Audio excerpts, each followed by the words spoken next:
Bismillahi assalamualaikum warahmatullahi wabarakatuh. Innal hamdalillah nahmaduhu wa nasta'inuhu wa nastaghfiruh wa na'udzu billahi min shururi anfusina wa min sayyiati a'malina. May yahdihillahu fala mudilla lahu wa may yudlil fala hadiya lahu.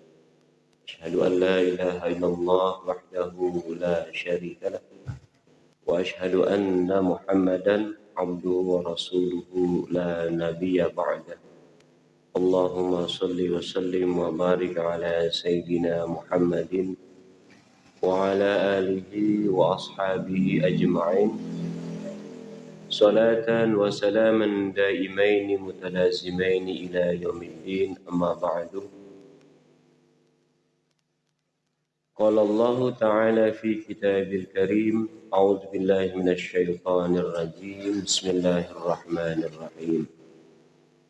Laqad kana lakum fi Rasulillahi uswatun hasanah liman kana yarjullaha wal yawmal akhir wa dzakarallaha katsiran.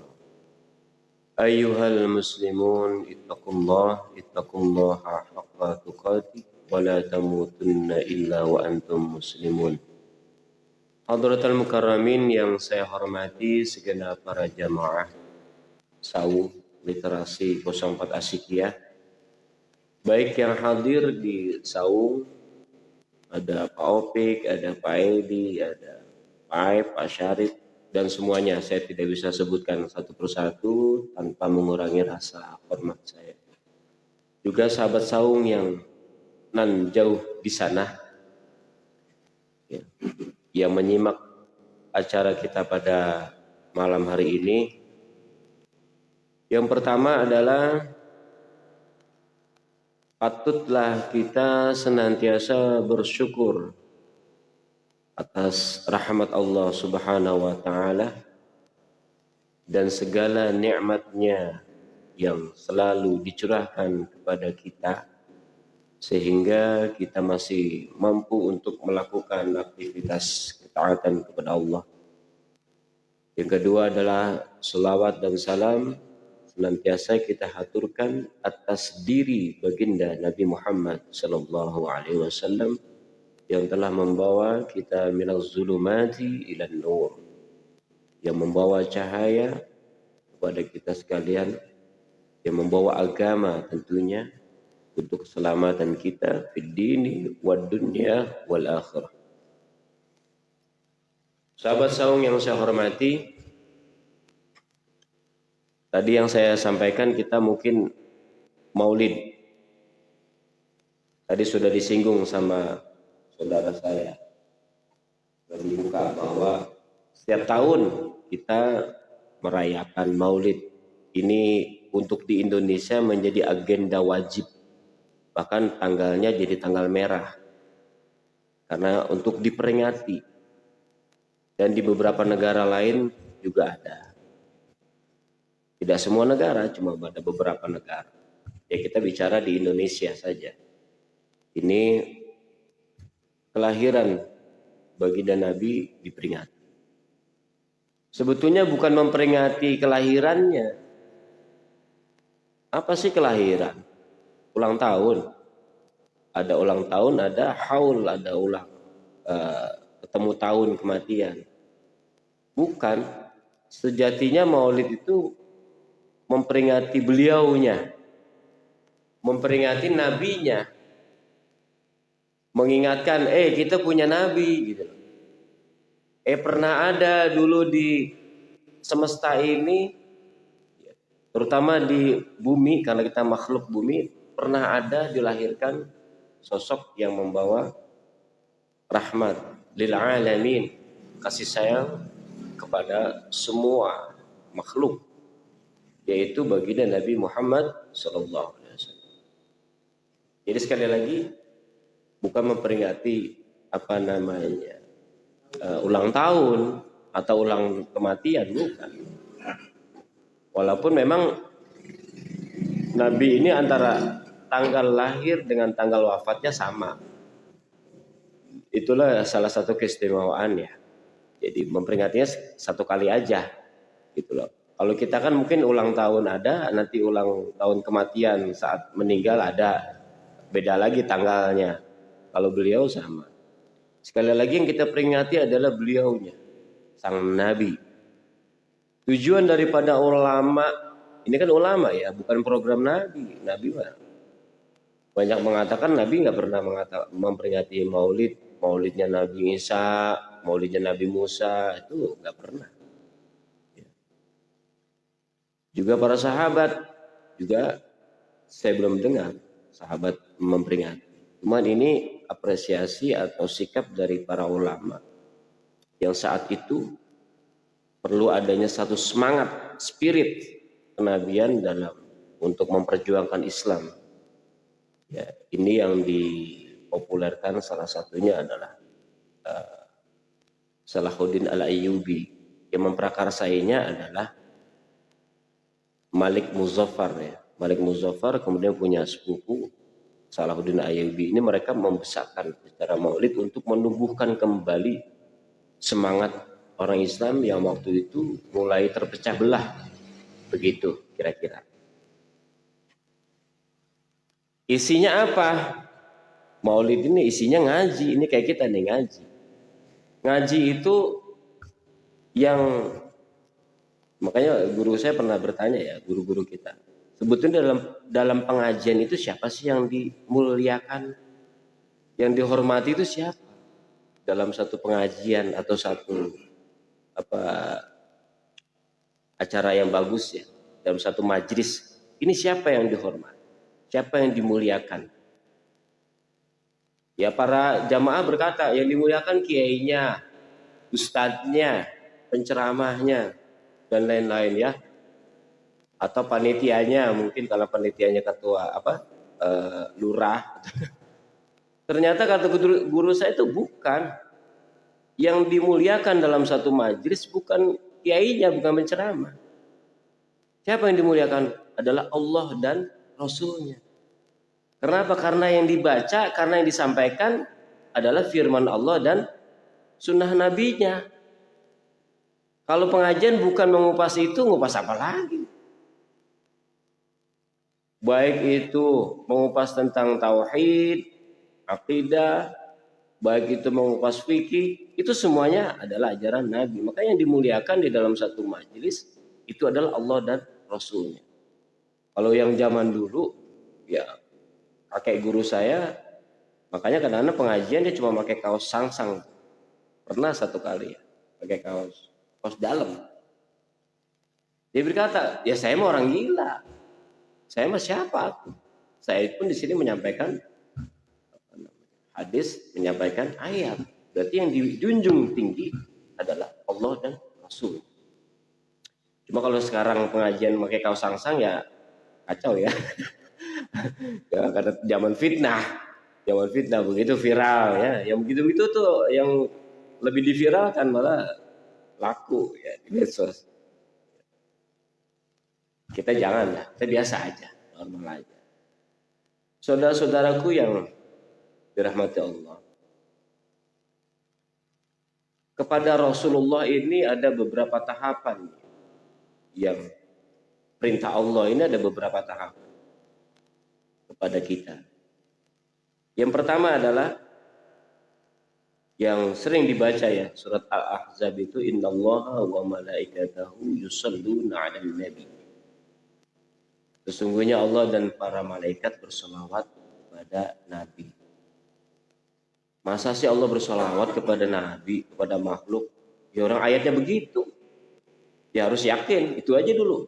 Jangan pikir panjang dulu, telan aja dulu. Karena itu ayat perintah. Sesungguhnya Allah dan malaikat bersolawat kepada Nabi. Cuman ulama mentafsiri bahwa selawatnya Allah itu adalah penghormatan. Kan ada puji qadim alal hadis. Ada puji qadim alal qadim. Puji Allah kepada dirinya sendiri. Aku adalah Ar-Rahman, aku adalah Ar-Rahim, aku adalah Maliki Yaumiddin. Itu Allah memuji dirinya sendiri. Ada Allah memuji kepada makhluk. Di antaranya Allah memuji kepada Nabi. Salah satunya itu di surat Al-Ahzab itu, sesungguhnya Allah dan para malaikatnya bersolawat kepada Nabi. Ini penghormatan. Ada di ayat yang lain, wa innaka la'ala khuluqin azim. Ada pujian Allah kepada Nabi, sesungguhnya engkau Muhammad itu menetapi atas akhlak yang agung. Luar biasa. Allah sendiri loh bilang agung akhlakmu Muhammad, begitu. Ini kan puji Allah kepada makhluk. Kemudian ada nanti puji hadis alal hadis, seperti kita memuji sesama. Kita memuji Nabi, ini puji hadis alal hadis. Puji kita kepada makhluk juga kepada Nabi. Kita juga boleh memuji kepada tokoh-tokoh yang hebat. Memuji kepada istrinya Khadijah yang begitu gigih dalam mendukung perjuangan. Ya, memuji kepada Sayyid Abu Bakar, Umar, Utsman dan lain sebagainya. Memuji kita kepada para utusan-utusan Tuhan seperti kepada Nabi Isa, Nabi Musa, Nabi Daud, Nabi Adam. Kita puji mereka orang-orang hebat. Nabi Ibrahim, sebagaimana yang pernah saya kaji waktu Idul Adha tentang risalahnya Nabi Ibrahim dan keluarganya yang menjadi para nabi. Ini boleh dalam rangka untuk apa? Dalam rangka untuk i'tibar. Fa'tabiru ya ulul albab, untuk ambil pelajaran. Bukan sekedar dongeng, tapi ambil pelajaran. Jadi pertama adalah Allah itu bersalawat kepada malaikat dan malaikatnya bersalawat kepada Nabi. Kemudian ada perintah, ya ayyuhallazina amanu sallu alaihi wa sallimu taslima. Wahai orang-orang yang beriman, berselawatlah kalian kepadanya dan mintalah permohonan rahmat keselamatan untuknya. Begitulah. Ya, terjemah lepas aja ini biar enak. Kalau terjemah di itu kaku ya. Ada perintah kepada kita orang-orang yang beriman untuk berselawat kepada Nabi. Nanti isi dari selawat itu hikmahnya macam-macam. Yang pertama memang kita selawat untuk mendapatkan rahmat. Kemudian selawat ada juga untuk menggugurkan dosa. Jadi selawat kita bisa jadi selawatnya isinya taubat. Beda dengan selawatnya orang-orang soleh. Apalagi selawatnya Allah beda ya. Allah bukan bertobat. Allah nggak punya dosa. Dia yang kasih hukum. Selawat kita bisa jadi untuk agar selamat. Selawat kita bisa jadi untuk biar keluarga kita dijaga iman Islamnya, dijaga keselamatannya, boleh. Silakan berselawat. Tapi yang paling bagus adalah untuk saya ya. Jadi saya tuh nggak peduli dengan siapa Muhammad bin Abdullah. Masa bodoh dia itu siapa? Muhammad bin Aminah bin Wahab itu nggak peduli. Dia selawat aja karena perintah. Makanya pernah ada di media sosial dulu ada orang Muslim menjadi murtad gara-gara selawat. Ini kan aneh. Ada.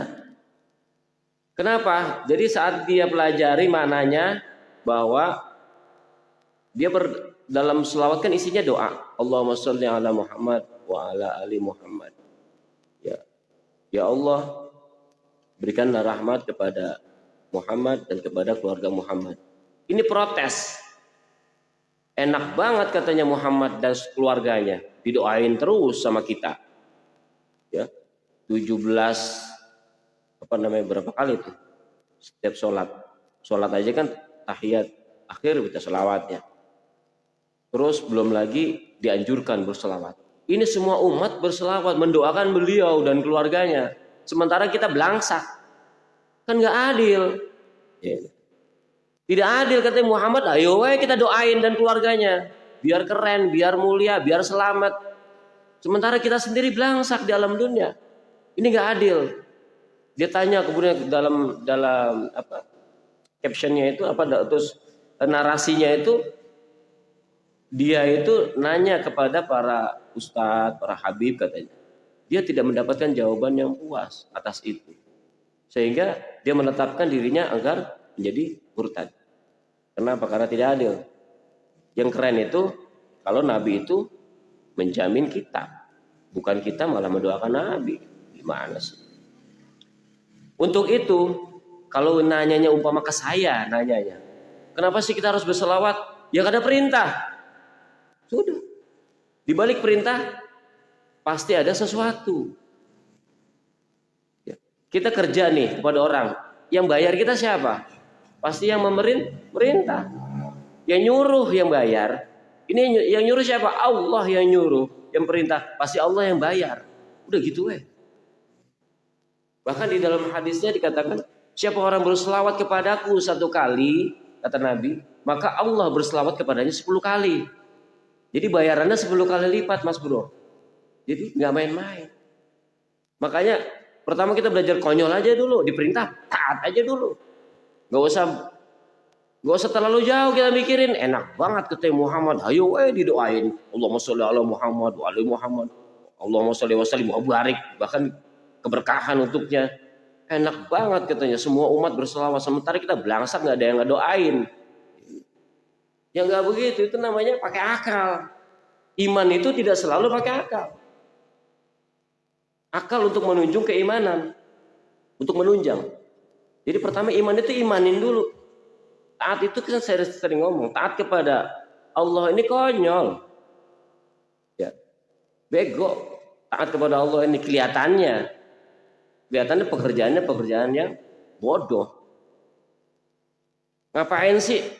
Dingin-dingin kudu bangun jam 4 subuh, harus mandi kalau kita malamnya habis kumpul misalnya sama bini.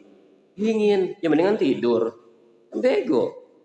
Ya, bangun, wudu, sholat, jengkang-jengking, tonggang-tonggeng, ngadep tembok. Gak ada keren-kerennya sholat.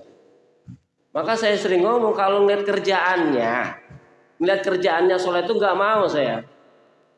Puasa apalagi, goblok. Puasa itu goblok-gobloknya pekerjaan. Ada nasi, ada makanan di rumah, halal, bersih, suci. Kitanya juga lapar, haus. Kenapa nggak dimakan? Kudu nunggu maghrib.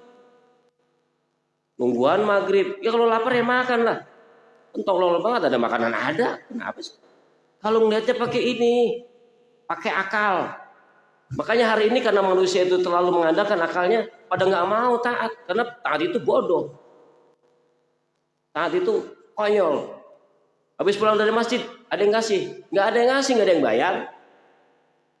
Tonggang-tongnya ngadep tembok. Nggak ada yang bayar, emang nggak jelas. Bayarannya tidak jelas. Konyol kan? Tapi kalau ngelihatnya pakai iman, kalau Anda semua punya iman, maka Anda bisa melihat bahwa itu pekerjaan yang paling keren. Karena sedang menjalani perintah Allah yang punya semesta. Anda menjadi pembantu presiden aja udah keren banget. Menjalankan perintah presiden.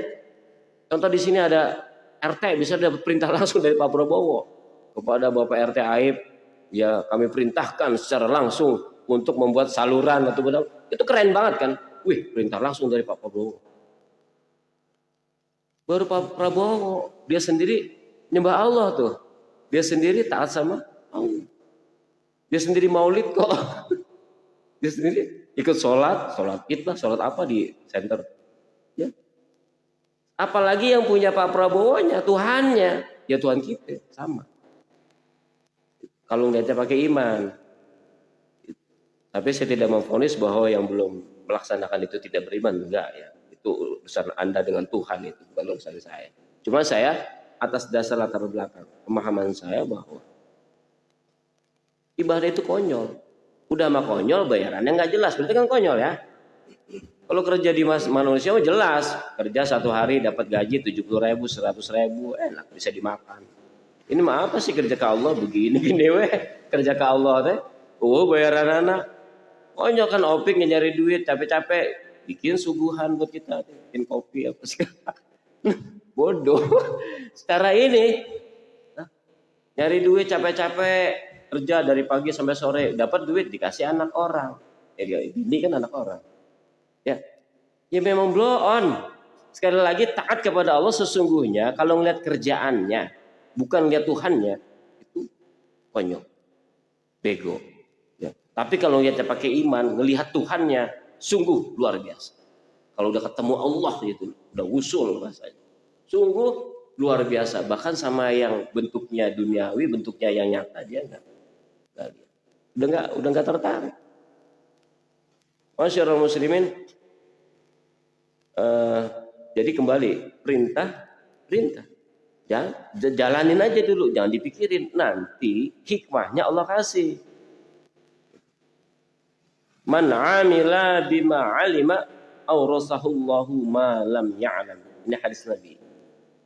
Siapa orang yang mengamalkan apa yang diketahuinya atau mengamalkan ilmunya, ilmu wudhu diamalin, ilmu sholat diamalin, ilmu puasa diamalin, ilmu zikir diamalin, ilmu baca Quran yang kita belajar pada masih kecil tuh, belajar Iqra lah, belajar Qaidah Baghdadiyah, qiraati diamalin, artinya dibaca.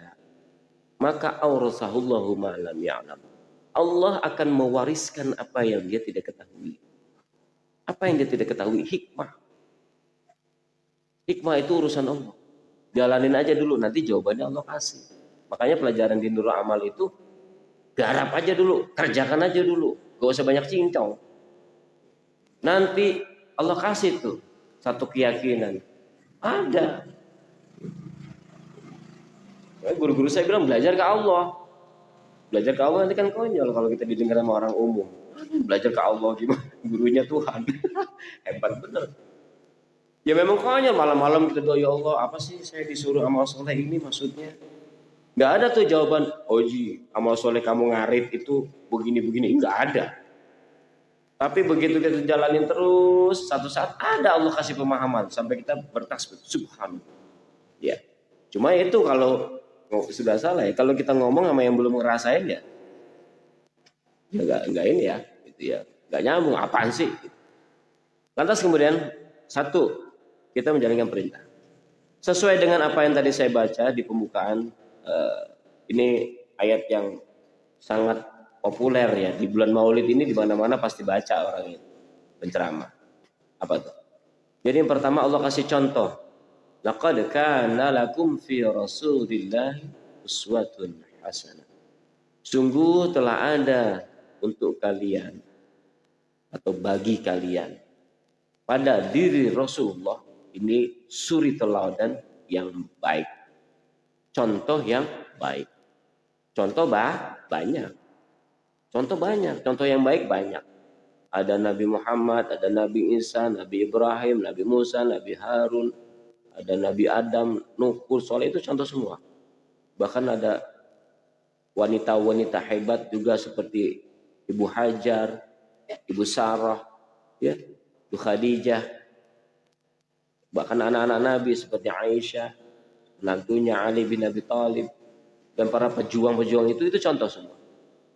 Di antara contoh yang sudah dapat stempel dari Allah adalah Rasulullah SAW.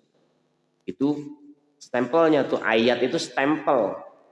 Jadi ini merek, bermerek nih. Boleh pasti ambil contoh-contoh yang lain sebagai i'tibar, karena mereka juga disebut dalam Al-Quran. Ya, di dalam surat Al-Anbiya itu disebut ya. Dalam surat As-Saffat juga banyak disebut tentang kisah para nabi, Nabi Yahya, Nabi Zakaria. Banyak disebut dalam Al-Anbiya untuk menjadi pelajaran bagi kita. Tapi untuk menjadi contoh yang dapat merek atau distempel sama Allah adalah baginda Nabi Muhammad SAW. Karena kita umat Nabi, karena kita umat Rasulullah. Setelah contoh kan banyak nih. Contoh itu boleh diikuti, boleh enggak, mungkin begitu ya. Tapi tatkala kita berbuat, otomatis contoh Rasul. Tatkala kita beribadah, contoh Rasul. Maka ada hadis Nabi tentang masalah, di antaranya ya, tentang masalah ubudiyah, tentang sholat. Ada hadis Nabi, "Shallu kama ra'aitumuni usolli." Sholatlah kalian sebagaimana kalian melihat aku sholat. Artinya contohin gue kalau mau sholat. Caranya seperti aku. Begitu. Ya. Adapun orang yang sholatnya beda dengan Rasul, ya nggak nyontoh Rasul. Siapa yang bertanggung jawab? Kalau emang ada imamnya, kalau emang ada pemimpinnya yang mengajari, begini loh, aku ini kan dapat Islam sejati, agama sejati, aku sudah dapat langsung perintah dari Tuhan. Kayak Nabi itu, begini loh cara ibadah, begini loh cara takwa. Tapi beda dengan contoh Rasul. Ya silakan dia tanggung jawab enggak? Tanggung jawab di hadapan Tuhan nanti. Karena sungguh Allah telah mengutus nabinya. Ya. Kemudian naik, masih berkaitan ya. Naik ke atas setelah contoh ada nanti di atasnya lagi yang lebih keras lagi atau lebih tegas lagi di dalam surat An-Nisa ayat 64. Wa ma arsalna mir rasulin illa liyuta'a biiznillah. Tidaklah aku utus sang rasul kecuali untuk dipatuhi dengan izin Allah. Boleh dibuka nanti An-Nisa ayat 64. Jadi adanya Nabi diutus ini untuk dipatuhi mutlak. Jadi udah lebih keras lagi nih. Yang pertama sebagai contoh, kedua ternyata untuk diikutin, untuk dipatuhi. Naik lebih stempel yang lebih kerasnya lagi, bahkan perintah yang lebih keras lagi masih di surat An-Nisa ayat 80. May yuti'ir rasulah faqad ata'a Allah. Kalimatnya seperti itu. Siapa orang yang mentaati Rasul, sungguh dia mentaati Allah. Ini Quran. An-Nisa ayat 80. Jadi tatkala kita mentaati Rasulullah, ini adalah bentuk taat kita kepada Allah. Ini stempel dari Allah. Gak usah dipikirin, itu kan manusia katanya. Ya iyalah. Karena apa? Karena kita untuk langsung dapat informasi dari Tuhan, kan kita bukan nabi. Untuk mendapatkan perintah dari Allah kan enggak, sudah ditutup kenabiannya. Utusan Allah sebagai Rasul sudah ditutup. Maka diutuslah nabi untuk diikuti sebangsa kita. Maka bahasanya lakot kana lakum, dari diri kalian itu, dari jenis kita, dari jenis manusia ada nabi sebagai uswatun hasan. Yang paling tegasnya tadi, may yuti'ir rasulah faqad ata'a Allah. Siapa orang yang mentaati Rasul, sungguh dia taat kepada Allah. Kemudian banyak ya perintah Allah tentang masalah mengikuti Nabi ini banyak ya. Mayati Rasulah faqad faza fauzan, mayati Allah wa Rasulah faqad faza fauzan azima. Ada siapa orang yang mentaati Allah dan Rasulnya, maka dia sungguh telah mendapatkan perolehan yang besar. Jadi bebenangan nu gede teh ya, bahasa bebenangannya. Perolehan yang besar adalah perolehan tatkala seorang menjadi al-muti', menjadi orang yang patuh kepada Allah dan Rasulnya. Dia sungguh mendapatkan perolehan yang besar. Di dalam Al-Hasyr, surat Al-Hasyr juga, wa ma atakumur rasulu fakhuzuh wa ma nahaitu anhu fantahu. Apa yang dibawa Nabi maka ambil,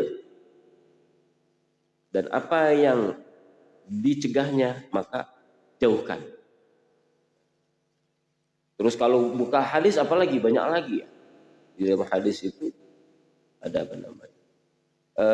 Taraktu fikum amrayni wa in tamassaktum bihima lan tadillu abada. Sungguh aku telah tinggalkan dua perkara, yang mana jika berpegang teguh pada dua perkara itu maka tidak akan sesat selamanya. Apa itu? Kitabullah wa sunnatu rasulih. Kitabullah Quran dan sunnah Rasulullah, hadis Nabi. Jadi dua ini yang kalau dipegang kita nggak bakal sesat. Kalau yang lain masih potensi untuk sesat, ya. Potensi masih. Kalau dua ini enggak. Kitabullah dan Rasulullah. Saya juga megang kitab para ulama, saya ikut.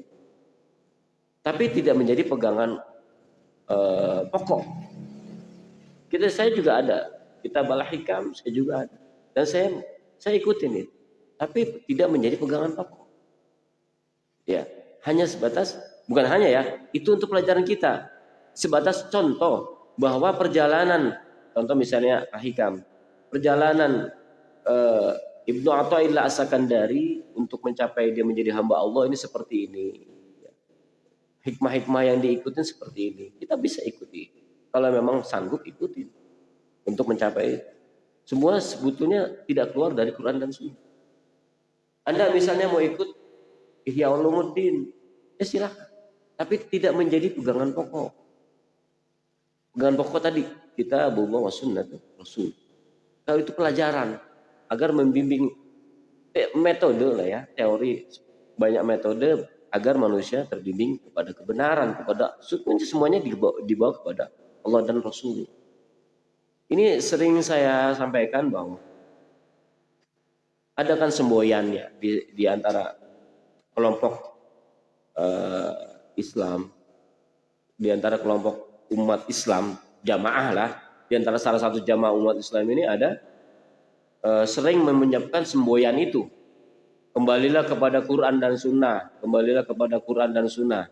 Ini satu kelompok nih, sering bicara seperti itu. Sehingga ada kelompok lain yang kurang suka dengan kelompok itu. Maka semboyannya itu nggak mau dipakai. Semboyan itu loh tadi, kembalilah kepada Quran dan Sunnah, ini nggak mau dipakai. Karena apa? Karena dia sebel dengan yang punya semboyan, yang sering mengucapkan semboyan itu. Contoh misalnya Opik punya semboyan apa gitu, saya kurang suka dengan Opiknya, maka semboyannya pun nggak mau saya ambil. Sebetulnya semboyannya itu Quran. Ya, gitu loh. Ada satu kelompok itu sering berbicara semboyannya itu kembalilah kepada Quran dan Sunnah, kembali kepada Quran dan Sunnah. Ini anggaplah kelompok A.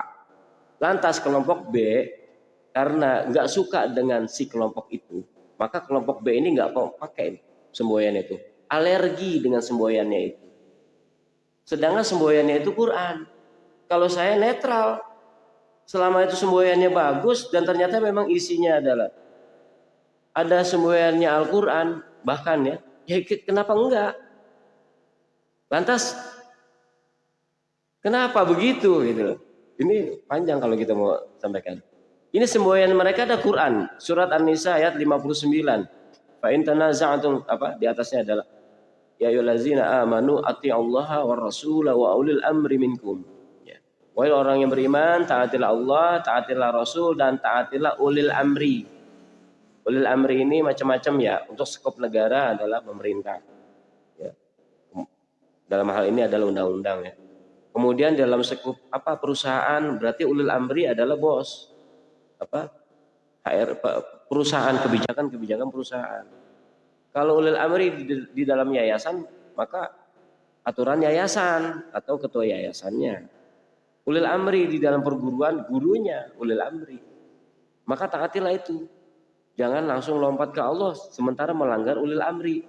Begitupun menjalani perintah bos, jangan sampai melanggar perintah Allah dan Rasulnya. Jadi harus sejajar tuh. Nah, kita lanjut ya. Fa in tanaza'tum fi syai'in farudduhu ila Allah wa Rasul. Jika terjadi pertentangan di dalam sesuatu, ya, maka kembalilah kepada Allah dan Rasulnya. Bahasanya kembalilah kepada Allah dan Rasul. Gimana kembali kepada Allah? Mati. Bukan, artinya kembali kepada Allah, kembali kepada aturan Allah adalah kitabullah dan Quran. War Rasul kembali kepada Nabi. Berarti kita kudu ke Madinah, ke makam Nabi? Bukan. Kembali kepada ajaran Nabi, yaitu sunnah. Itu perintah Quran, saudaraku. Makanya saya heran ini ya. Satu kelompok dengan kelompok lain bermusuhan. Sementara ini kelompok membawa kebenaran. Yang membawa ajaran yang baik, ajaran agama. Satu kelompok juga sama. Dia juga membawa ajaran agama. Kenapa kelompok ini dengan kelompok ini bermusuhan? Maaf ya, kalau mungkin torekot kan banyak nih, ratusan. Torekot anu dengan torekot anu musuhan. Satu torekot kadang-kadang beda pembina. Ini musuhan. Ya, jangan ikutin si itu, katanya torekot itu. Kenapa? Dia bahkan belajarnya nggak kemana-mana, cuman di sini doang. Cuman di kampung aja, nggak kemana-mana. Mama ya, AA ya, belajarnya ke Mesir. Kitab sabra lemari. Kuduna kudu milu ke AA itu. Ya, kan ada seperti itu. Sehingga dikasih ujaran-ujaran kebencian untuk tidak mengikuti. Yang satunya begitu juga. Naon eta mah? Abang, ya oke lah dia katanya alumni Kairo. Tapi kan yang mendapatkan tongkat estafet ti mama, ti abah kan kan dewek gitu. Soalnya dia pernah mimpi kieu kieu. Sehingga melarang jamaahnya untuk berguru ke sana. Kenapa? Pesantren anu dengan pesantren anu musuhan. Ya. Bahkan ada menamakan ujaran kebencian. Apa itu mau belajar di situ katanya. Apain? Dia mah pagi-pagi langsung sekolah habis sarapan. Ikut di sini dong pagi-pagi kita kan sholat duha dulu apa dulu. Ya. Bagus. Ya pagi-pagi duha dulu baru sekolah ya bagus. Tapi bukan berarti kita menanamkan kebencian kepada pihak lain. Ini sebetulnya kalau mau ditanya nih sama pimpinan-pimpinannya. Ini kan orang-orang alim ya. Mas atau Kang atau Bang, ente tujuan hidup apa? Tujuan hidup ente apa? Pasti dia menjawab, saya pengen ridho Allah. Pasti itu. Atau kita ngomong, ente mencari ridho Allah nggak dalam hidup ini? Ya pasti dia, ya saya mencari ridho Allah. Sama yang ini juga begitu. Saya mencari ridho Allah. Tapi kira-kira pekerjaan membenci kepada sesama manusia, benci kepada orang lain, ini Allah suka enggak? Allah enggak suka. Karena membenci kepada makhluk Allah sama juga membenci kepada penciptanya. Hati-hati. Ingat, itu ciptaan Allah, itu makhluk Allah, apalagi muslim, sama-sama muslim. Membencinya sama membenci kepada Tuhannya, kepada penciptanya. Maka sering saya kasih contoh yang banyak terjadi di kalangan masyarakat. Saya minum ya.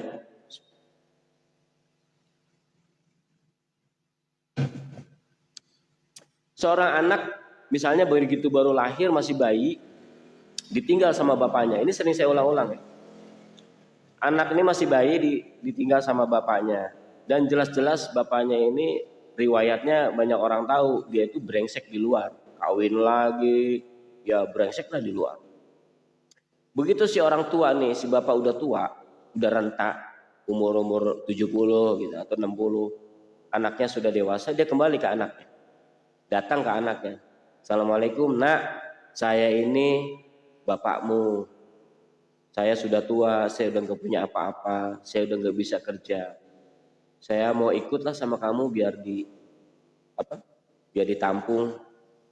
Ini kalau melihat kepada sosoknya bapaknya itu pasti nolak. Kenapa? Dia nolak tuh. Kamu siapa?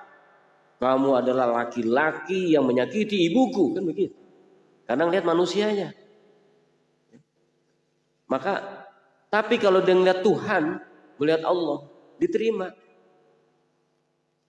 Kenapa? Karena tidak ada batasan untuk birrul walidain, bakti kepada kedua orang tua kan tidak ada. Wabil walidaini ihsana, kepada kedua orang tua berbuat ihsan, bakti, berbuat baik.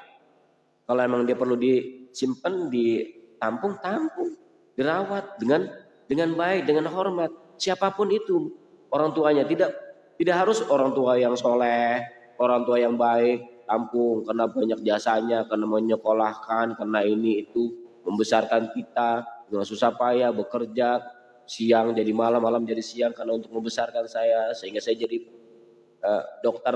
Bukan. Siapapun itu orang tuanya rawat karena ada perintah Tuhan. Itu tadi ngelihat Tuhan itu seperti itu.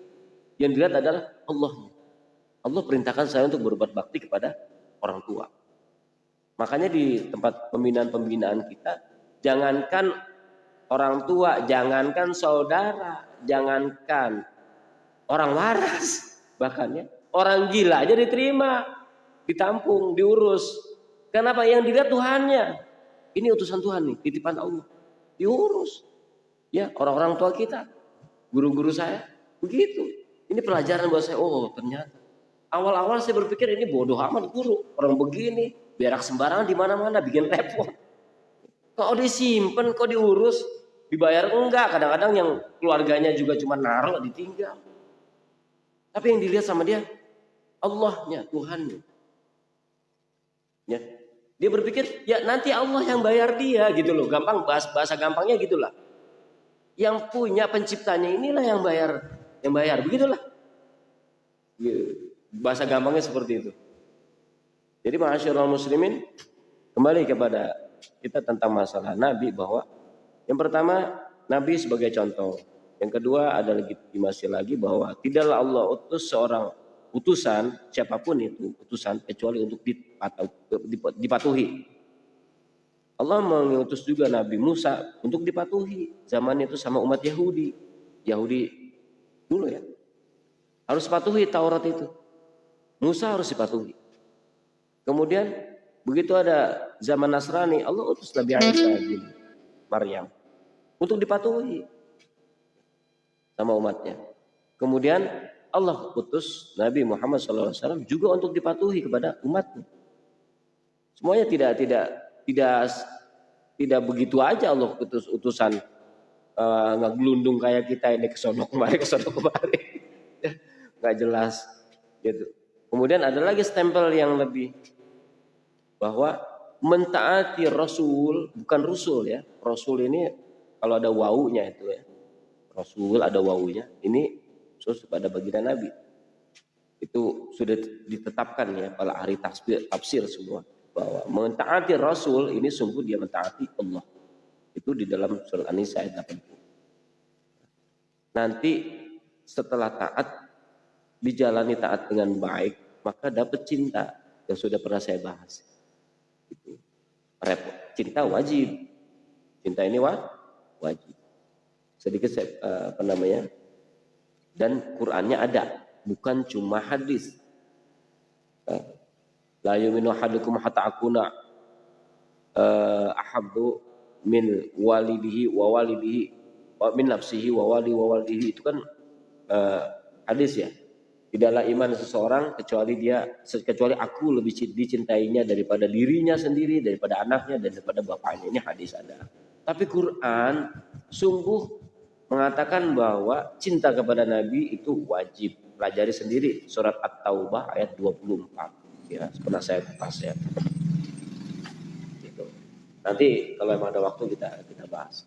Mungkin dari situ aja ya tentang masalah Maulid, bahwa kita bersyukur ya bahwa telah Allah utus manusia terbaik ya di alam semesta ini menjadi membawa rahmat bagi kita, membawa rahmat ya. Bukan membawa semata-mata pemberat, bukan membawa pemberat. Ibadah itu nggak berat sebetulnya. Yang dibawa Nabi kan agama nih. Yang dibawa Nabi agama. Makanya saya sering ngomong, agama itu Muhammad itu agama. Sudah ya, memang agama yang bawa gimana sih? Iman kepada Nabi adalah al-imanu bihi wa ma ja'a bihi. Iman kepada dianya, kepada nabinya, dan iman kepada apa yang dibawa. Jadi rukun iman yang ada 6 itu, iman kepada Allah, iman kepada malaikat, iman kepada kitab-kitab, dan iman kepada nabi. Ini bukan hanya iman kepada pernah ada Muhammad, pernah ada Isa, pernah ada Musa, Harun dan lain sebagainya. Bukan cuma sebatas itu. Tapi al-imanu bihi wa ma ja'a bihi. Iman kepada dianya, sosoknya, Muhammadnya, dan iman kepada apa yang dibawa. Apa sih yang dibawa Nabi? Ya Quran dan Sunnah. Apa? Ya agama, aturan. Agama. Ya iman kepada agamanya. Iman ya berarti ikut, bukan sekedar percaya. Ikut. Karena menjadi kalau kita pengen dapat ya perolehan yang besar itu apa? Ampunan Allah, keselamatan dari Allah, rahmat dari Allah, dan ridho Allah. Itu namanya perolehan yang besar. Bukan memperoleh yang besar itu dapat duit 1 miliar, bukan. Ya, bukan. Sekali lagi bukan. Kalau seandainya perolehan yang besar adalah memperoleh uang yang banyak, berarti para hedonis yang kaya raya itu, yang notabene-nya kebanyakan non muslim, contohlah yang punya perumahan yang besar itu, ya kita akan sebut ya berarti dia dong punya perolehan yang besar, kita berarti nggak dapat apa-apa, bukan itu. Mayutillaha wa rasul faqad faza fauzan azima. Siapa orang mentaati, taat, perolehan besar adalah bisa taat kepada Allah dan Rasul, sungguh dia mendapat perolehan yang agung. Allah sebut agung, nggak terkira saudaraku. Masya Allah. Perolehan yang agung, agung cek Allah di, lain cek kurang. Sekumaha atau agungnya teh sekumaha, teka ukur. Masalahnya kita masih belum, mata kita belum melek, hati kita masih tidur. Ya. Ali buta mantu meren, sare, belum bisa melihat, Allah belum bisa. Sedangkan kalau kita belum ketemu Allah di dunia, nggak ketemu di akhirat, ngelangsat. Ya, repot ya. Tidak liqa di dunia dengan Allah, tidak liqa di akhirat. Kan ya? Ngelangsat. Repot. Dia mau selamat mau. Mata kudu liqa. Liqa itu panggih. Panggih lain panggih. Ketemu dengan sosok Allah begitu, bukan. Ketemu dengan keyakinan. Untuk mendapatkan ketemu dengan keyakinan, itu tadi caranya dulu. Keyakinan itu kan hal yang agung, hal yang besar, itu perolehan besar. Maka taat dulu, taat, patuh. Weh lah tuh, kudu mikir panjang, tak kudu mikir pakai syahwat, tak kudu mikir pakai godop, tak kudu mikir pakai nafsu. Kamu nafsu mah enggak, hayang nama ada senang, weh. Yang benar, sare tak kudu hagudang. Ya. Nah, anak segera jengking ke ngadep tembok. Kayak gue, ya keren-keren lah. Ya enggak pikir kisut, patuh, weh jalan. Hayang selamat mah gitu weh. Jadi adanya Nabi SAW diutus pada kebetulan di bulan Rabiul Awal. Ya, bulan Rabiul Awal, rubu ini seperempat yang pertama. Rabiul Awal adalah membawa rahmat kepada kita semuanya. Maka agungkanlah dia. Ngagungkan teh kumaha? Asyarakalan gitu, ya Habibi, ya Muhammad. Ya kalau masyarakat cuma ada di mulut, buat apa juga? Makanya tadi sudah disinggung sama saudara kita. Tiap tahun diadakan maulid, penceramah besar datang, Abdul Somad lah, apa Adi Hidayat lah, siapa Arazi Hasim, datang ribuan orang. Ya, ribuan tuh macam-macam, ada yang datang niat ngaji, ada yang datang dagang kacang, macam-macam. Ada yang niat ya cari sendal bagus. Ya, yang niat ngaji. Kebanyakan yang niat ngaji lah. Dari 10.000 yang datang ya 9.500 orang niat ngaji. Yang 500-nya ada yang niat cari jodoh juga mungkin. Sebagian ngaji setiap tahun tuh ramai di mana-mana. Tiap hari peringatan Maulidnya ada di Indonesia ini. Tiap hari di mana-mana.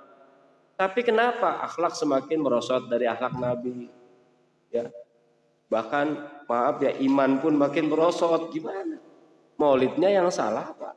Ceramahnya yang salah. Apa Quran sunnahnya yang salah? Oh, saya mau berani ngomong begini, saya mau bukan saya. Ya, itu cara belajar konyol gini. Iya kan? Coba, apa Qurannya salah yang dibaca sama penceramah? The Quran mah bener, hadis bener. Terus penceramahnya juga ya bener, Bu. Lulusan Gontor lah, lulusan Kairo, ya, lulusan Lirboyo, Pelosok, ya, lulusan hebat-hebat.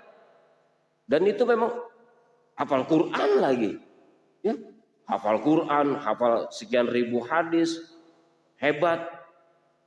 Tapi kenapa efeknya seperti yang kurang, bahkan cenderung tidak ada. Bahkan semakin merosot akhlak kita ini. Akhlak, udah gak usah ngomong orang lain lah, kita lah. Gak usah ngomongin pejabat lah. Bukan akhlak pejabat, akhlak kita. Makin brengsek makin tahun ini. Padahal diperingati. Maulid mah, Isra Mi'raj mah. Ya. Terus Nuzulul Quran. Apalagi habis Syawal tuh. Syawal ngadain halal bihalal. Datengin penceramah juga. Ngaji. Ya. Pengajian tiap minggu nih. Di sini, di mana-mana. Bahkan kalau sekarang kita klik di media sosial, mau pengajian apa juga ada. Tentang Nabi ada. Makanya nggak usah terlalu panjang lebar saya menceritakan tentang nasab Nabi, bla bla bla semuanya. Riwayat Nabi, sirah nabawiyah. Udah buka aja di YouTube, ada. Ya. Tentang sirah perjalanan nabawiyah, buka. Ada. Udah tinggal dengerin doang tuh, nggak usah baca. Sudah segitu hebatnya ilmu pengetahuan disebarluaskan. Tapi kenapa makin kacau kita punya akhlak, terutama akhlak kepada Allah. Kalau akhlak kepada Allahnya sudah benar, insya Allah kayak yang lain juga benar. Tapi kan ada yang ngomong begini, saya etama, ayo wae sholat wae ke masjid. Tapi kelakuan tuh icrek wae, ngomongkan batur wae, wah, zolim wae ke batur, nipu wae, pinjam duit terbayar.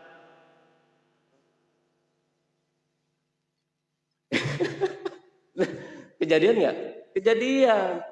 Orang sering ke masjid, sholat, tekun, tapi kelakuan, ayo nggak godain janda, pemburu janda kadang-kadang masih ayah pemajikannya di geruyan, kemana nama? Sholatnya yang salah, apa? Ini sehingga menjadi senjata iblis nih di sini, menjadi senjata iblis. Percuma lo sholat, saya tagih sholat begitu. Masih kena makan duit riba. Itu menjadi senjata dia tuh untuk menghalangi. Ada, hati-hati. Bisa jadi yang sholat itu dia belum usul. Sholatnya kemana? Niatnya mungkin bukan ke Allah. Menghadap. Bukan menghadap juga ya. Sholatnya bukan karena Allah. Sedangkan di situ ini wajjahtu wajhiya lillazi fatarus samawati wal arda hanifan musliman wa ma ana minal musyrikin, dibaca dia. Sesungguhnya aku menghadap wajahku kepada pencipta alam semesta, bla bla bla. Tapi penciptanya nggak muncul. Begitu Allahu Akbar ke Allahu Abrai, semuanya. Kunci yang hilang ketemu tuh lagi sholat. Cetak ngomong, wah, sholat kemana? Maka dianjurkan dalam sholat itu sebanyak mungkin khusyuknya, walaupun khusyuk full berat. Saya belum bisa khusyuk full dari awal sampai akhir. Ya minimal sepatah dua patah ayo khusyuk. Nah, ya sedetik dua detik ada khusyuknya gitu. Itu dilatih seperti itu biar ada ruhnya. Yang pernah disinggung sama Kiai Syukron kan bukan menghadap sebetulnya. Karena apa? Karena Allah kan dekat. Disinggung ya. Allah itu udah dekat, deket kalau kata orang Jawa Timur. Dekat banget, sangat dekat. Ya. Allah itu lebih dekat daripada urat leher. Ya, kebayang tuh, rumah deket nah. Di dalam surat Qaf ayat 16. Walaqad khalaqnal insana wa nahnu na'lamu ma bihi waswisu bihi nafsu wa nahnu aqrabu ilaihi min hablil warid. Sungguh telah aku ciptakan manusia dan aku tahu keluh kesah dirinya dan aku lebih dekat kepadanya dibanding urat lehernya. Ya. Allah udah dekat. Kenapa kita harus muraqabah? Kenapa kita harus mendekatkan diri kepada Allah? Sedangkan udah dekat. Udah dekat ngapain PDKT? Terus dekat. Nah, tetap harus PDKT, harus muraqabah. Muqarabah tuh. Muqarabah ya. Muqarabah, qarib ya. Harus muqarabah, terus takarrub. Takarrub ini PDKT, mendekatkan diri kepada Allah. Jadi pernah saya analogikan bahwa ketika kita hidup satu rumah nih, satu atap, ada bapak, ada ibu, ada anak tiga. Ini kan anak tiga beda-beda nih. Ada yang dekat kepada saya mah dekat sama bapak, sama ibu mah jauh, nggak begitu dekat. Padahal satu atap sama ibu. Yang satu, yang SMP ditanya, kamu dekat sama bapak, dapat sama ibu? Saya dekat sama mama, sama bapak mah nggak begitu dekat. Yang satu lagi, saya mah nggak dekat dua-duanya. Saya mah nggak bawang wae. Padahal satu atap. Artinya satu atap itu kedekatan itu adalah rasa. Kedekatan itu adalah rasa ketuhanan. Rasa ketuhanan. Udah gitu aja lah. Pusing saya ngejabarinnya. Rasa itu nggak bisa disebut. Karena begini, ya, Bang, ini tuh susu kedelai ini enak. Manisnya pas. Gimana manisnya pas? Ya nggak bisa ngejelasin ya. Ambil susunya, minum. Buat jamaah yang jauh di mananya, gimana sih rasanya itu yang di sini? Ya ke sini datang minum, baru tahu rasanya, kan gitu. Jalanin dulu, baru dapat nanti kedekatan yang nggak bisa disebutkan, nggak bisa disampaikan. Bagaimana sih kita dekat sama bapak? Gimana ya? Sedangkan sama tuh dikasih uang jajan sama. Butuh apa-apa semua dikasih. Pengen jajan ini dikasih, pengen yang HP baru dikasih, segala macam sama dua-dua anak nih. Tapi kenapa yang satu lebih dekat kepada hubungan emosional bahasa kerennya ya dengan ibunya, yang satu dengan bapaknya? Ada apa? Nah, ya itulah bagaimana kita. Kita bukan lagi satu atap dengan Allah nih. Ya. Kalau bahasa konyol Allah udah jejerai. Kalau di black ada. Enggak begitu. Artinya kedekatan kita, ruh kita, yang mana ini ruh adalah ruh Tuhan. Wa nafaktu mir ruhi kata Allah. Tatkala aku tiupkan ruhku. Berarti ruhnya Allah di kita ini. Berarti kalau ruh lebih dekat daripada Allah, jelas ini ruhnya Allah. Maka Allah dekat. Karena ini ruhnya dia. Cuma masalahnya kita nggak sadar kalau Allah itu dekat. Kadang-kadang sehari juga kita nggak ingat sama sekali sama Allah tuh. Ya, ada panggilan Allah teh, ada yang azan Allahu Akbar, bukan Allah yang dilihat, nasi udin cina keradan. Allahu Akbar, masih Mang Badru. Ya, keradan. Tak kerasa teh. Allah ngelingan ke orang gitu. Jadi mudah-mudahan Maulid kita pada tahun ini ya, dan seluruh bangsa kita ya memperingati peringatan Maulid. Satu ya, mudah-mudahan senantiasa ditingkatkan akhlaknya, terutama akhlak kepada Allah.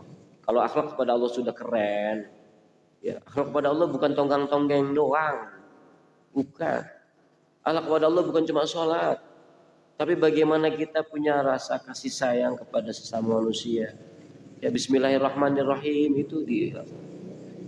Makanya begitu saya baca wa mimma itu subhanallah. Buat pembukaannya udah wa mimma razaqnahum yunfiqun. Ini kan sosial langsung. Dari apa yang aku anugerahkan kepadamu rezeki, maka infaklah, berbagi. Masya Allah. Ini akhlak. Masya Allah. Akhlak. Ya. Bagaimana kita membagi kasih sayang, bagaimana kita membagi harta jika memang punya. Enggak punya harta, bagi kebahagiaan. Kan begitu. Bagi kebahagiaan, biar orang yang sedih kita bahagiakan. Gimana caranya menggembirakan? Ayah kopi atau pangdinyuk. Ya, bagi itu dari akhlak-akhlak. Ya, ini saya belum ketemu ya ayatnya tentang amal soleh itu bisa menimbulkan kasih sayang. Belum ketemu, ada amal soleh itu berbuat. Wa mimma razaqnahum itu ya amal soleh, berbuat kepada sesama manusia. Nah, itu akan menimbulkan kasih sayang. Dan memang yang diajarkan sama Allah dan Rasulnya adalah kasih sayang. Makanya begitu nanti kalau kita masih punya rasa benci kemudian mati, nauzubillah ya, masih punya benci nih sama orang, mati. Begitu nanti di mahsyar, rombongan Rasulullah tuh lewat tuh. Siapa kebayang pakai otak bodoh aja lah, pemikiran saya ini mah khayalan saya lah kan baik. Ya. Rasulullah kan lewat tuh cari hamba-hambanya untuk memberikan syafaat. Kita manggil tuh, ya Rasulullah, ya Nabi, tolong saya nih, saya umat kamu loh. Saya setiap hari baca selawat loh, sekian puluh kali. Nabi ngingat, siapa loh? Kau bukan umatku. Aku menanamkan kasih sayang kepada umatku. Kamu menanamkan kebencian. Bahkan ngajak, nggak benci. Kabatur teh ngajak pula ke orang lain biar sama-sama membenci bareng-bareng. Masya Allah. Ya jauh. Karena sabda Nabi, irhamu man fil ard, yarhamukum man fis sama. Sayangilah penduduk bumi, maka penduduk langit menyayangi kamu. Dalam itu. Bahkan Nabi diutus adalah sebagai rahmat, memberi kasih sayang. Cuma kita kadang-kadang alergi dengan bahasa kasih.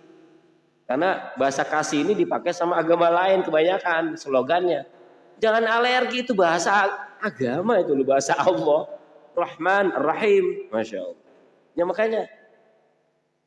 Ya begitulah ya. Kadang begitulah. Ya apa sih ya. Hah? Kebanyakan alergi. Misalnya kita sebel sama, anggaplah ya kemarin itu kan bola tuh ya di GBLA,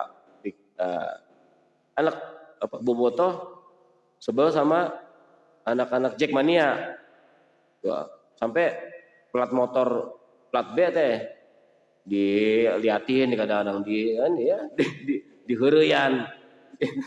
Jangan. Apa sih membenci kepada penggemar ini, biarin aja, itu juga makhluk Allah. Anak-anak Jackmania itu makhluk Allah, hamba Allah sama. Ada penciptanya loh. Ada pemiliknya loh. Sama dengan kita. Jangan kita membencinya. Urusan keresapan ya sok wae. Jadikan itu satu ya untuk menghibur diri aja, nonton bola, ya, senang-senang aja. Ya, gak usah sampai terlalu dalam mencintai itu. Itu kan udah ya, yang 8 aja ya, yang kecintaan yang umum manusia ini nggak boleh kita lebih cinta itu dibanding Allah dan Rasulnya ya. Lihat At-Taubah ayat 24 tuh.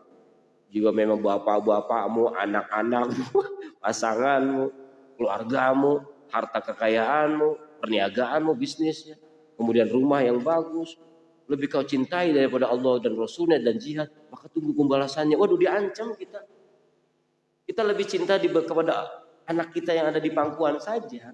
Yang di pangkuan nih, anak orang.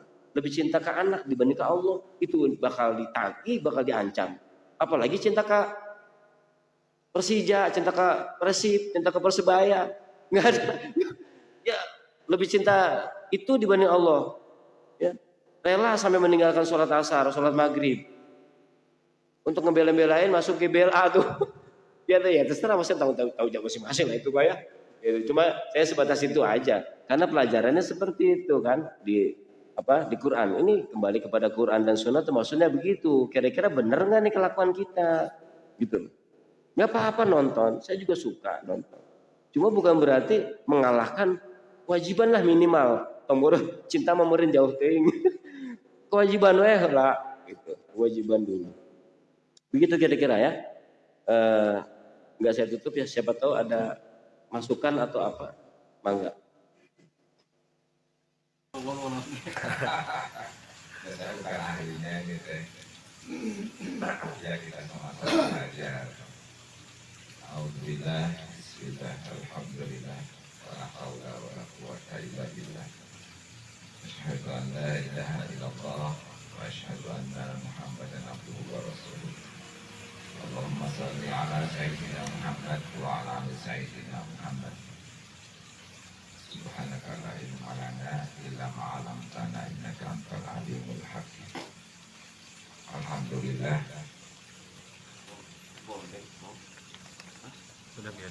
Bersyukur kepada Allah, malam ini kita berkumpul.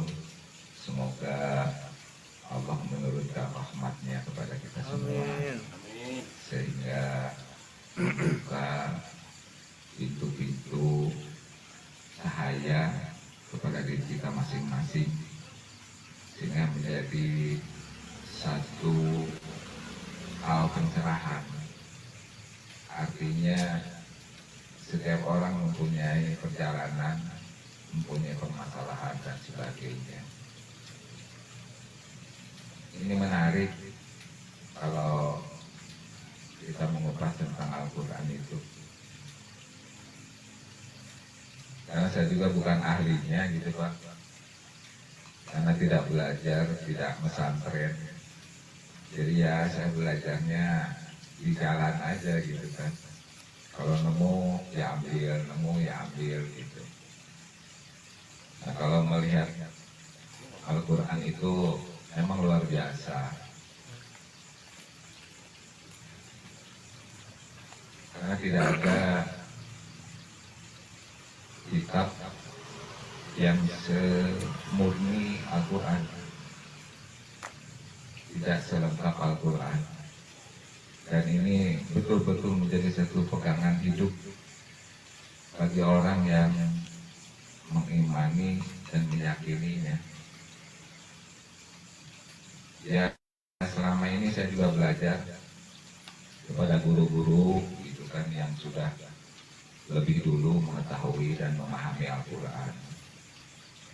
Memang banyak hal Pak dari Al-Quran ini.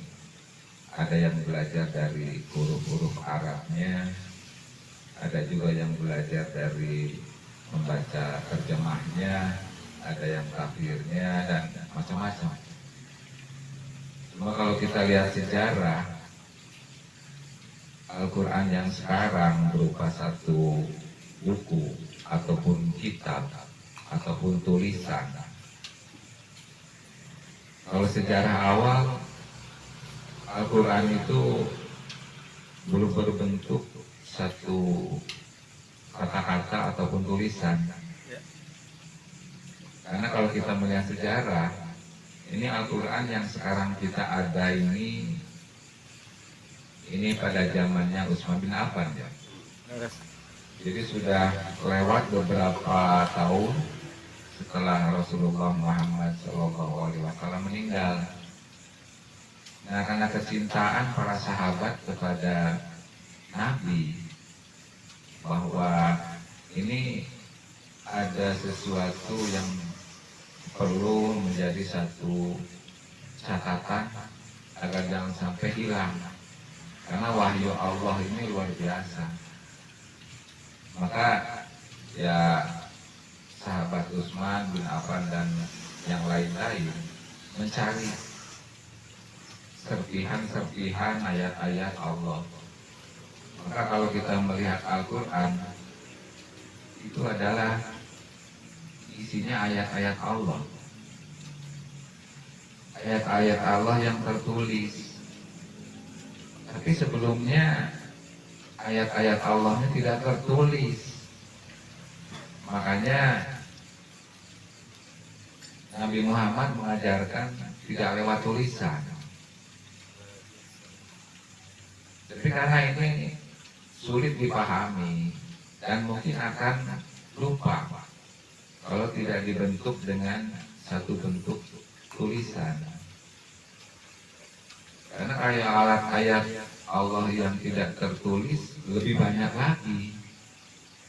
Makanya kalau kita berpegang kepada Al-Quran, tidak cukup dengan yang sekarang kita pegang, buku kitab ini. Tapi ini sudah mewakili keseluruhan ayat-ayat Allah di langit maupun di bumi, Pak. Jadi ini sudah mencakup semua ada di dalamnya. Maka tinggal masing-masing kita, apakah kita ingin memperdalam, ingin mengetahui ayat-ayat Allah yang tertulis maupun yang tidak tertulis. Sebetulnya sinkron, Pak. Yang tidak tertulis dengan yang ditulis sama sebetulnya. Betul. Makanya yang dikatakan tadi Al-Quran ini adalah turunnya ini untuk mempermudah. Memang lebih mudah, Pak. Tapi artinya lebih mudah untuk membacanya saja. Tapi untuk memahami, mendalami itu lain lagi. Perlu ada guru-guru yang ahlinya gitu bisa menyampaikan hal itu. Maka justru sekarang zaman makin berkembang, ya ada juga yang kita berpegang teguh kepada Al-Quran tulisan berbentuk buku, ada juga yang semacam tadi aplikasi. Tapi sesungguhnya semua itu adalah sama. Yang paling penting kita melihat kepada satu esensinya, esensi daripada isi itu sendiri di dalam Al-Quran. Apakah lewat HP ataupun lewat buku, sama saja. Yang paling penting, kemudahan ini bukan berarti hanya sebatas membaca. Tapi kalau ada pengertian lain, bahwa bacalah kitab ini, Al-Quran, cari yang mudahnya, Pak. Artinya itu, cari kemudahannya, apa yang mudah untuk kita pahami dan kita amalkan. Jadi tidak perlu untuk 6.666 ayat kita harus memahami semua. Karena sesungguhnya kalau kita melihat guru-guru kita, para alim ulama, padahal kalau kita membaca saja Al-Ikhlas, surat Al-Ikhlas 3 kali. Katanya itu sama dengan khatam Al-Quran. Jadi apakah kita harus membaca 6.600 gitu? Tapi alim ulama begitu simpelnya gitu. Dengan kita membaca Al-Ikhlas 3 kali, itu bahasanya diulang. Tapi justru intinya bahwa di dalam Al-Ikhlas saja, kalau kita 1-2 ayat saja kita betul-betul memahaminya, sebetulnya sudah mencukupi keseluruhan Al-Quran. Karena yang kita cari, yang kita harus pahami dan dekati hanya satu, Pak. Yang kita cari itu kita mengenal kepada Allah. Nah, bagaimana kuncinya kita bisa mengenal kepada Allah? Karena kalau di Al-Quran sudah jelas banyak ayat yang mengatakan bahwa Allah itu dekat. Nah, kedekatan-kedekatan ini seperti apa gitu, Pak? Karena kadang-kadang ya sesungguhnya saya sudah belajar berpuluh tahun, Pak, keliling sana nyari guru. Setiap saya datang selalu yang ditanya, pengen belajar apa?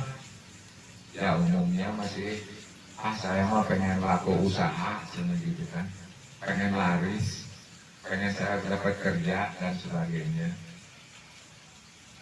Tapi kalau saya tanyakan, saya ke sana untuk mencari ilmu. Saya ingin kenal dengan Allah gitu. Agak sulit gitu ternyata. Jadi saya bilang untuk mencari sana sini,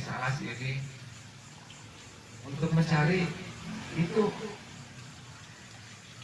karena itulah menjadi satu tujuan kehidupan, di mana kita sering inna lillahi wa inna ilaihi raji'un. Nama kita berasal dari Allah. Ya cuma kita harus berusaha bisa pulang juga kepada Allah. Nah ini yang pelajaran kita, Pak. Makanya apapun yang kita pelajari, sesungguhnya yang harus kita dapatkan Allahnya ini gitu. Nah cuma di mana dan seperti apa gitu, Pak. Jadi ternyata kalau saya belajar sampai lama gitu, berjumpa dengan guru-guru, memang tidak mudah, Pak, untuk menyampaikan ini, untuk bisa memahami gitu. Tapi ya sesuai dengan perjalanan, ya alhamdulillah sedikit demi sedikit cahaya-cahaya itu menyinari, sehingga yang saya pahami ya sesuai dengan Al-Quran juga. Karena kehidupan kita tidak lepas dari Al-Quran. Makanya kalau betul-betul kita memahami Al-Quran, kehidupan kita akan betul-betul merasakan kebahagiaan yang luar biasa, Pak. Karena hidup kita, hidup dan mati kita, itu semua Allah yang mengatur dan Allah yang mengurus. Termasuk juga rezeki yang sering, kalau di dalam kata-kata sering mengatakan, iya Allah yang memberikan rezeki. Tapi kadang tidak sedikit, Pak, rasa keraguan, rasa ketidakpercayaan, apakah benar Allah itu memberikan rezeki kepada kita, mengurus kita, gitu. Nah ini yang harus kita perdalam, agar kita betul-betul sedikit demi sedikit keyakinan kita itu, kepercayaan kita 100%, Pak. Ya kita juga, termasuk diri saya juga sedang mengoreksi ke dalam, apakah kita sudah percaya kepada Allah 100%, atau baru 10%, atau 20%, atau berapa persen? Karena kalau sudah 100% itu top, Pak. Berarti kehidupan kita kita betul-betul yakin dan pasti kita akan merasakan kebahagiaan dimanapun, kapanpun kita akan mendapatkan kebahagiaan itu. Karena kita kemanapun bersama Allah.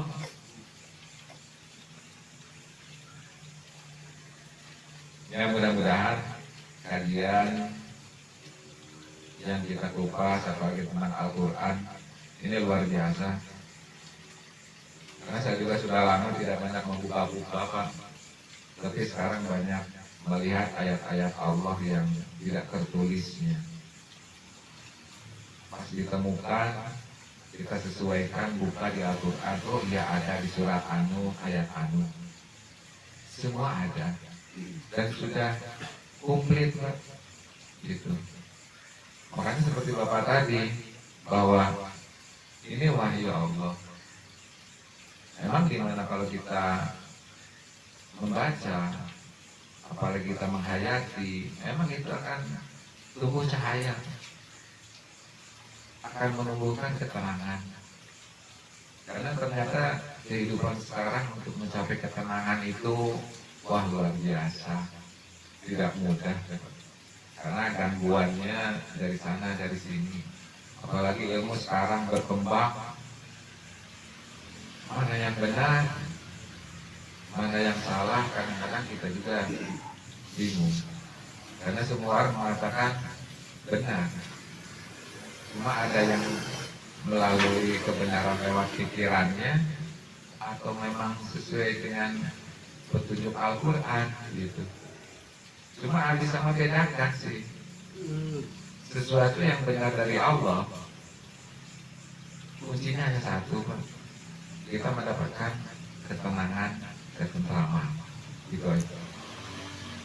Jadi kalau ada sesuatu yang mengatakan ini ayat-ayat Allah, ini benar dari Allah, tapi membuat kita menjadi musik, menjadi bingung, itu perlu dipertanyakan. Karena ayat Allah, apabila kita pahami, itu akan membentuk suatu keyakinan, ketenangan dan ketentraman dan kebahagiaan.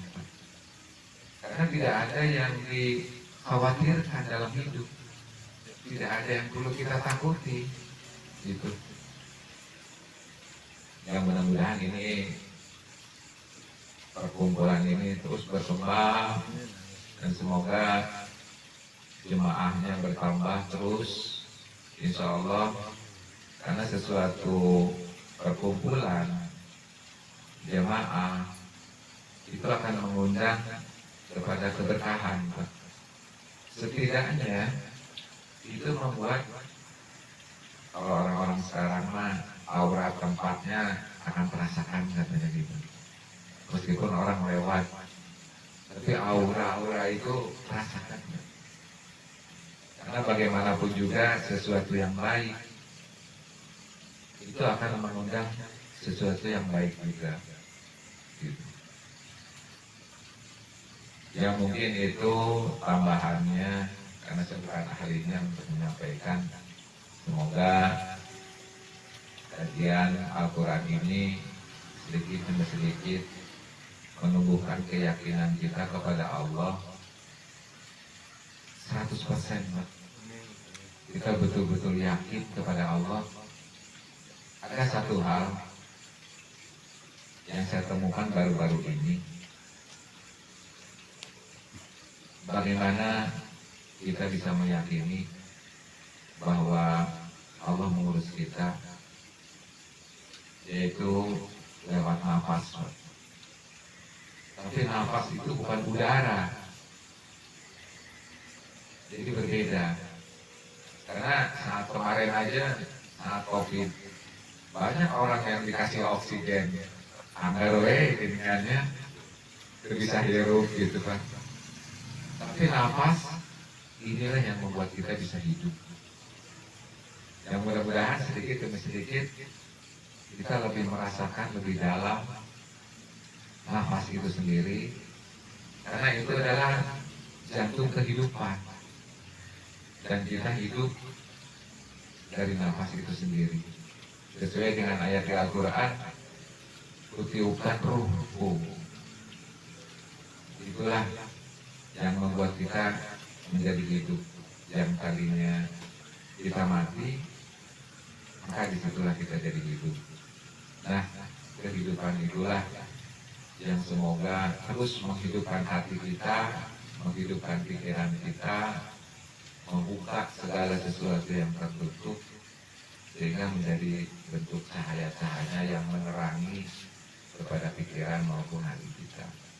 Dan kita bisa sedikit-sedikit mengamalkan ayat-ayat Allah